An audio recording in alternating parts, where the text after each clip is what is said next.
There's like basically 3 tools that if you can add them into your practice, they're gonna make you a much better chef. I'm Chef Alan Barber. I've been cooking for over 25 years, and I've been the chef owner of my own restaurant for the last 13. There's so many gadgets when it comes to cooking, you could spend a fortune.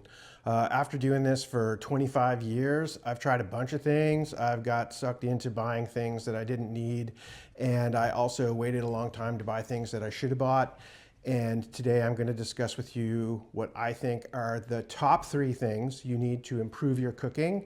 And I'm going to throw in a couple of bonus things that I think are good to have around. Number 1 is thermometers. Thermometers are about food safety, and they allow me to sleep at night. There's no sense making beautiful food if it's going to make people sick. Probe thermometers come in various shapes and sizes. This is my favorite of all the ones that I've used. This is just a little Cooper probe thermometer. We use both units of measurement here in Canada, so having Celsius and Fahrenheit is super important. What I really like about this unit is it's super fast. If I probe something with this, a liquid, it could be like a chicken breast or a piece of meat, it's gonna give me a reading within a second, maybe 2 seconds. It's super fast. But this doesn't work if you've got something in the oven and you wanna walk away from it, then you'll wanna move on to something like this. When you have one of these probe thermometers, it's really good to have one that you can program to the temperature you want.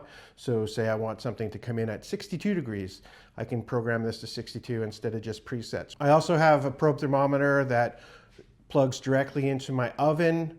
And now you can get these in Bluetooth. I just got a combustible and it works off Bluetooth. I probe all the time because I might think something is in the right zone or the right temperature, and I'll probe it and I'll be off. There's nothing more embarrassing as a cook than putting food out that's cold or putting food out that's undercooked. The second tool that will make you a better chef is a scale.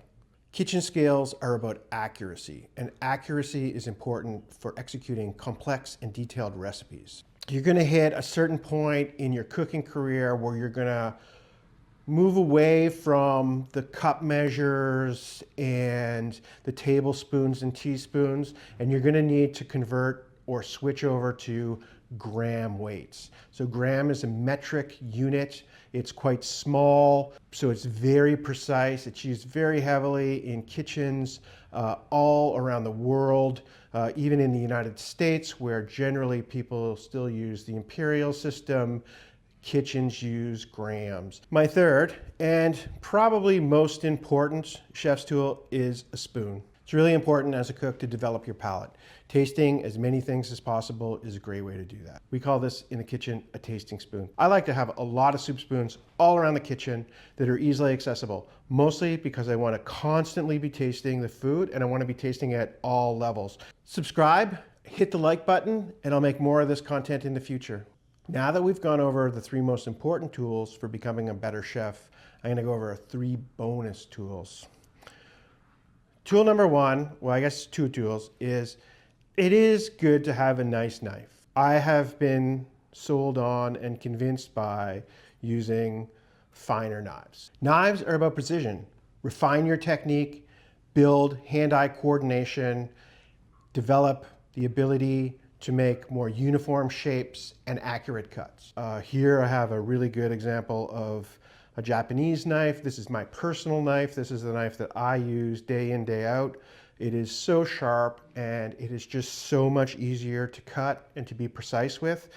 We have a lot of knives. We have knives that are for meat. We have knives that are for butchery. I even have a strange Japanese single beveled knife that is specifically for butchering chicken. Even a knife that is a European style chef's knife that costs $25 or $30 is way better than those crappy knives that most people have in their drawers. Get yourself a decent knife, one that you're comfortable with. Accompanying this is a cutting board, a good cutting board. I've had so many just ridiculous cutting boards, a piece of marble, glass, weird plastics, just atrocious things that just dull your knife and slide all over the place.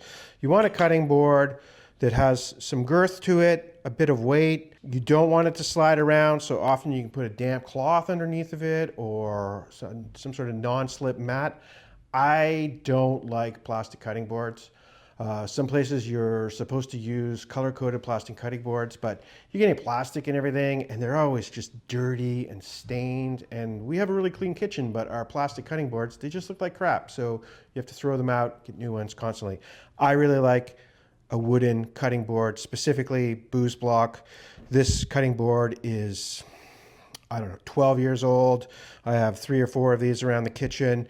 You just have to oil them and keep them clean. They're antiseptic by nature because of the qualities of wood, and they're good on your knife. And aesthetically, I like it. It's my romantic vision of cooking, is using a really nice knife on a beautiful cutting board. It makes me feel good about what I do and my decisions that I've taken in my life to this point. So I highly recommend a wooden cutting board to go with your beautiful knife.